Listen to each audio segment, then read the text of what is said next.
not come till way later for us in South Texas. Yeah.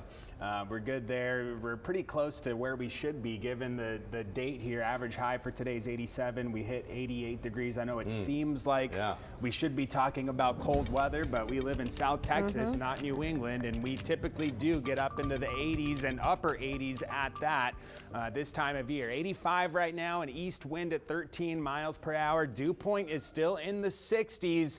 We've got one more day of that before it really starts to get high and sticky here. Low 90s inland, mid to upper 80s everywhere else. 83 at the beach this afternoon. Southeast wind coming in between about 5 and 15 miles per hour. Sky's pretty clear. There were a few clouds out and about coming in from the north, but we're mainly sunny here, and we'll stay that way into Saturday. High pressure over Louisiana. This is slowly going to work off to the east, and as that happens, humidity is going to ramp up. That's going to be Sunday that the winds and humidity pick up from the south. It's going to be the difference between an approaching low pressure feature and this high out in the Gulf that gets the wind speeds up. This low is going to drop a front into central Texas. That will not make it here. This will also trigger a round of strong to severe thunderstorms in northeastern Texas up near Dallas on Sunday night into early Monday morning. We may see a few stray showers, but nothing severe here. Our big story is going to be the high humidity and the strong winds that start to come in on Sunday. So humidity somewhat in check Saturday, but Sunday, Monday going to be in this sweltering category. It's also going to get very windy here. Winds over 20 miles per hour into Sunday, Monday, may approach 30 mile per hour sustained winds on Tuesday. So it's going to get windy here heading into the weekend. Watching the tropics, nothing of concern for Texas and the Atlantic. A 40% chance for development on a tropical wave off the southeast U.S. coast.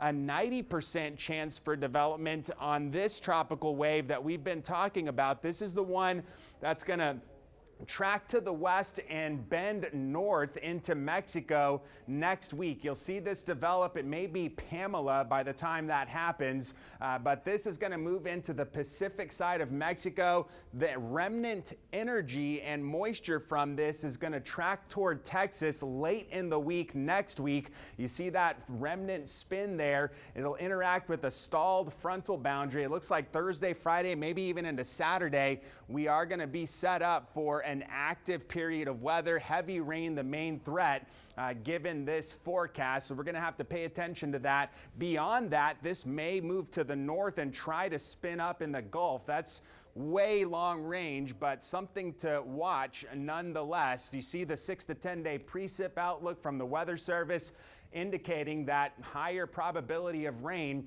in South Texas late next week and into the early parts of next weekend. This is the general setup, the remnant and moisture from that tropical feature tracking towards South Texas, a low up north dropping this stationary front, and that is going to lead again to the unsettled weather forecast late next week. Tonight, comfortable, mid 60s overnight, 70s at the coast, 67 in town with the light southeast wind around 5 miles per hour. Tomorrow, Saturday, 89, mainly sunny, southeast wind a touch more breezy. That's going to begin to up the humidity levels. Mid 90s inland tomorrow, 80s at the coast. If you're out on the water, it'll be slightly choppy with a little uptick in the wind. 81 on the sea surface temperatures. Windy, hot, and humid into early next week. By the end of the week, those rain chances going to be bouncing up. Heavy rain at this point looks to be the primary threat. Leslie, Mike. All right.